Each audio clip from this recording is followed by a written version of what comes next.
ഇപ്പോൾ രാത്രിയാണോ പകലാണോ എന്ന് വെളിവില്ലാത്ത ഒരുത്തനോടാണ് ഈ ചോദ്യങ്ങളൊക്കെ ചോദിക്കുന്നത്. പിന്നെ നാട്ടില് നമ്മള് മാത്രമാണോ അടിക്കുന്നത്? ഞാനടിക്കാനാണോ നേരത്തെ പറഞ്ഞിട്ടുണ്ട് അല്ലേ? നമ്മളെന്തെങ്കിലും പ്രശ്നം ഉണ്ടാക്കിയിട്ടുണ്ട് ആരോടെങ്കിലും?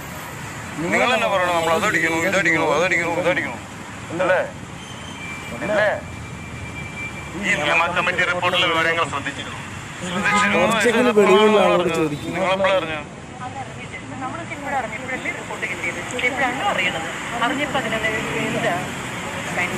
ആക്ച്വലി നമ്മള് പണ്ട് ജനിച്ചു വളർന്നതായുള്ള കാലങ്ങളിൽ കേട്ടിട്ടുണ്ട് കലാകാരന്മാരാണ് അവന് അടിച്ചു കൂത്താടി നടക്കുന്നവനാണ് അല്ലേ?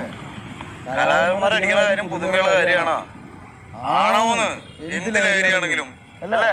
നിങ്ങളെന്തൊന്നും പറയുക ഞാനൊന്നും പറയും. അപ്പൊ നമ്മൾ ചോദിക്കുന്ന കാര്യങ്ങൾക്ക് നിങ്ങൾ